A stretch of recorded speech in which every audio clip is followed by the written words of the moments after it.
Tool-assisted speedruns are all about showing the absolute pinnacle of what can be achieved in a game. And just like any other form of progression, the goalpost is inevitably moved forward with the discovery of better, faster techniques. Within the TAS community, a new discovery can be a huge breakthrough, as every possible application for the new technique can be reproduced consistently due to the tools at use. For those who don't know, TAS speedruns use tools to manipulate random elements, perform complicated actions perfectly, and craft an elegant piece of total gaming destruction. If you ever want to have a good laugh at just how absurdly wide a game can get blasted open, a TAS run is for you. With the release of the Last Stand update for Left 4 Dead 2 last year, the speedrunning community has expanded quite a bit. Lots of new runners attempting to make their mark on the scene. But new runners are the only ones that are making leaps and bounds in progress when it comes to Left 4 Dead speedrunning. The tool-assisted speedrunning community of Left 4 Dead 2 has seen vast improvements in the last few months, creating and implementing totally new strategies never before seen, pushing with the ultimate limit for what a Left 4 Dead speedrun could be. My friends over at Chaos Gaming have been doing the absolute best TAS speedruns of Left 4 Dead we have ever seen, and they're back at it again. In this newest instance, they explored what a 4-player co-op run of all 14 campaigns would look like if each player was an absolute electronic athlete. This run that we're going to be breaking down is a 4-player tool-assisted speedrun of all 14 campaigns, performed on the Last Stand update in 53 minutes and 48 seconds. This is a huge improvement on an already insane run. I covered a similar run by the same people a few months prior, and a lot has changed since then. That run completed at the time the whole 13 campaigns in 48 minutes and 10 seconds. While there are minor changes to some of the maps I've covered in the past, this time I want to focus on the 2 maps that have completely been revolutionized with new tech and a new release. These being No Mercy and The Last Stand. If you're anything like me, then you're on some TAS levels of execution when it comes to closing tabs when your mom walks in the room. Mom, knock first! Thankfully, I don't live with her anymore, but I still don't want people to be able to see what degenerate weeaboo stuff I look up in my free time. And that's where NordVPN comes in to save the day. NordVPN encrypts your data and makes it anonymous. This means that not even your internet service provider can tell what you've been browsing. You can also use it so that you can change your virtual location. This means that you can browse things like the Resident Evil movies on Netflix that aren't available in the US. You can set up one-click protection so you're never far away from being safe while browsing the web, or even have it automatically work every time you browse. No matter what tech you use, you can benefit from NordVPN, as it works on Mac OS, Windows, and even Linux. Go to nordvpn.com/WaifuRuns or use code WaifuRuns to get a 2-year plan with a huge discount and a bonus gift. Starting off with the most iconic of all the campaigns, we head into No Mercy.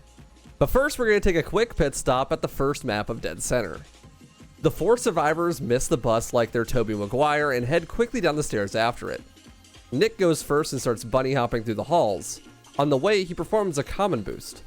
By bunny hopping off the common's head while meleeing it, the common staggers, and with the correct animation, the speed of that animation is added to the player's speed. This gives a huge speed boost through the hallway. He also swipes a boomer bile and a defibrillator. Grabbing these items is the whole reason we start on Dead Center for No Mercy. After that, he yeets out the window and heads straight into the safe room door. Ellis kills himself to make room for the other players to warp, and at the same time, Coach and Rochelle set up for an idle warp. If a player goes away from the keyboard, then an AI will take over. If the AI is too far away from the other players and it can't move, it'll teleport after a few seconds. They timed this perfectly so that Coach teleports right as Nick hits the ground, spawning him at the safe room. Then he picks up the defib and the boomer bile and heads inside. Then Rochelle teleports in and kills Coach, so that his stuff falls in a specific spot in the safe room. While closing the door, the group votes to chain campaigns to No Mercy. If timed correctly, then the objects in the safe room will be transferred into the same coordinate location on the new map as they were on this map. The spot where Coach was killed just so happens to line up with this section of No Mercy on the first map. The reason this is important to set up is that there is a new skip on the 3rd and 4th maps of No Mercy that are impossible to do with the resources available on the campaign itself. So bringing that extra boomer bile and the defibrillator is going to save a ton of time, even though it requires playing an entire extra map. Once loaded into No Mercy, Lewis jumps straight off the building and idles to do an edge bug. This resets his fall damage and lets him gain speed to bunny hop across the map. He then alerts some commons and uses them to do another boost to gain even more speed. On his way to the safe room, he goes and picks up those items from dead center and completes the first map in 17 seconds. When the survivors all load into map 2, they grab what little resources are in the safe room and hop to it like a bunch of rabbits down the subway. Zoe takes a detour and grabs a Molotov and adrenaline, and Bill starts making his way through the subway with yet another common boost. Flying a million miles an hour, he threads the needle past the tank and through the train car. While this is happening, Lewis and Zoe cyberbully Francis, taking his lunch money and forcing him into the black and white state. This level of bullying requires the use of adrenaline so they can idle on time to warp to Bill. The goal is to teleport through this wall that Bill is now standing at. In order to do this, they must double warp through it. Zoe idles first to teleport to Bill. Then Lewis idles at a very specific moment so that he could teleport to Zoe instead of Bill. This pushes him even further into the wall and out of the other side, skipping the event entirely. At the same time, Francis gets himself stuck in the ceiling by the stairs, causing him to teleport to Lewis. When he does, he gives Lewis back the pain pills once again and shoots him in the feet with a grenade launcher, killing himself in the process. Lewis picks up the grenade launcher mid-flight from Francis's dying hands and flies off into the sunset and the safe room. Map 2 is completed in 35 seconds. Map 3 is where shit really hits the fan.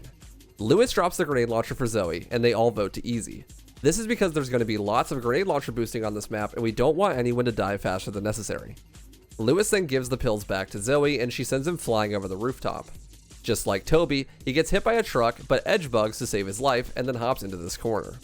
Just like the last map, this event can be skipped by doing a double warp through the wall. First Francis teleports, then Bill. Lewis must idle at the right time so that Bill teleports to Francis and not Lewis. Then Bill makes a break for the safe room, skipping the panic event and heading right into the sewers. Lewis, Francis, and Zoe all teleport to Bill to catch up. Lewis and Francis head into the secret little corner for just the two of them, and Lewis grabs a second grenade launcher and heals himself. Then a series of complex idle orders happens which teleport Lewis and Zoe to Bill. Francis stays behind so he can teleport later. Bill finds a boomermobile on the ground outside of the hospital and makes a pit stop before heading into the safe room. This trick that is about to occur is the reason they went to dead center first. It's going to save a lot of time but be very complicated, so bear with me on this explanation. Zoe and Lewis will get teleported to Bill. Then Zoe will boost Bill into the air with a Molotov, and Lewis will shoot Bill with the grenade launcher while he's already flying. This will give him enough height to land on the roof of this 4-story building. Then Francis, Lewis, and Zoe all idle warp to Bill on top of the building. The players will now perform what they call a triple boost. It's a variation of a trick called a super boost that I showed in my previous video on dead center. Basically, Francis and Lewis are both boosted up on top of the billboard by Zoe, while Bill falls down a level. Lewis then boosts Francis from the sign into the air and jumps off after Zoe, who fell down after Bill. Zoe then boosts Bill from the lower platform, and Bill throws a boomermobile at Lewis's feet. This is called a super boost. The speed from the grenade launcher boost is added to the speed from the boomermobile boost, sending Lewis absolutely skyrocketing upwards. Lewis then takes his own bile and throws it at Francis's feet. This stacks once more, giving the falling Francis the upward momentum of 2 grenade launcher boosts and 2 bile boosts. This quadruple speed boost is just enough to get him to the top of the No Mercy hospital. Once on the roof, Francis makes a dash for the one solid wall up there. Bill and Zoe idle so that Zoe can get teleported into this wall. Meanwhile, Bill hops down, edge bugging to break his fall, and gets into the safe room. When Zoe teleports into the wall, she's stuck, and in 10 seconds, she's going to teleport to the nearest alive teammate. This is when she kills Francis with her pistol and starts reviving him with the defibrillator. When an action like healing or using a defibrillator is playing when the level transition starts, it will automatically complete. When Zoe teleports to Bill, this triggers the level to end and finishes the defibrillation. Francis is now alive at the top of the map when the level ends. This spawns him roughly 50 feet away from the safe room door at the start of the next level, skipping almost the entirety of the map. The reason this skip saves so much time is that it essentially skips almost the entirety of the 4th map in No Mercy. This map has a large auto-scroller of an elevator that takes almost 2 minutes, so skipping past this in a short 30-second pit stop in dead center is a no-brainer. The other 3 gamers get stuck in various weird positions so that they can teleport to Francis, who has climbed to the top of the skyscraper so that he can see this huge dub boss man. They finish map 4 in only 8 seconds. Loading into the last map of No Mercy, 2 of the survivors stay back to heal and grab Molotovs. Francis and Lewis head up to the finale. Lewis boosts Francis one last time for old time's sake, and he bounces down the halls and up the ladder. From here, he yeets himself off the roof and starts the finale. The other players all warp up to him as they start to set up for the common infected spawns. Since this is the last stand patch, there is no god spots to despawn the common infected. Killing them quickly is the only option. Thankfully, these gaming golems have insane aim and lots of Molotovs. When the time is right, they split up and search for clues, pre-Molotoving and grenade launchering any possible common infected spawning locations. This kills them immediately and progresses the finale. They basically just blow out the finale's boy hole and annihilate any of the tanks that dare approach them. Once the helicopter finally arrives, all 4 survivors jump aboard and head into the next map of the run.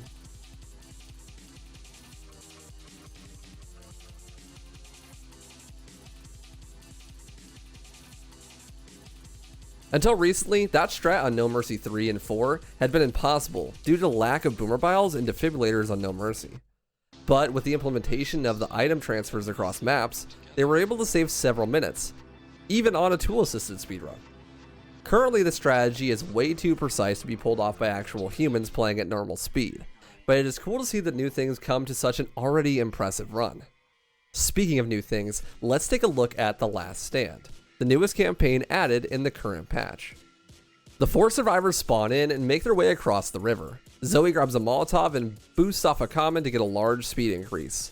Then she heads into this hut where there's a tank and uses it to regain her speed. By going idle when the tank hits her, she can maintain her bunny hops after getting the speed and fly right across the scrapyard and into the panic event. During this, the team votes to expert and Francis grabs an adrenaline and explosive ammo. Lewis takes the grenade launcher. Zoe then sets up at the wall by the panic event so that the other players could triple warp through the wall and skip it. Francis teleports late so that he can warp into Bill, and then clip to the wall. Zoe then warps to Francis and the other guys stuck warp onto Zoe. Now that everyone's on the other side of the wall, all that's left to do is run to the safe room. Lewis sacrifices himself to yeet Francis towards the safe room at high speeds, and he successfully recovers the grenade launcher from Lewis's cold, dead hands. Francis then hops to the end while his friends burn themselves alive, completing the map in 1 minute and 2 seconds. The survivors load into map 2 and Zoe immediately grabs a pipe bomb and yeets it out the door. Lewis and Francis both hitch a ride on the pipe and then Francis boosts Lewis one last time. Once the finale is started, the survivors will all spread out and collect Molotovs and snipers. Similar to No Mercy, they're going to be hitting the spawn points for the common infected before they even spawn. This will cause them to die instantly. Fire is way faster for this than anything else, and they'll be collecting lots of Molotovs and gas cans. Once the wave is over, a tank will spawn, and with all 4 elite gamers shooting him at once, he instantly goes down, and this is when the survivors will need to start collecting gas cans. Each survivor goes to a specific set of cans and meets them all at the generator where Lewis will be using adrenaline and fueling that bad boy up. Zoe throws a boomer bile so that commons won't get in the way, and Francis throws a Molotov on top of that so that they die instantly. Then they demolish one last tank and head down to the dock where the ship will pick them up, completing the last stand in 4 minutes and 10 seconds, and completing consequentially all 14 campaigns in 53 minutes and 48 seconds.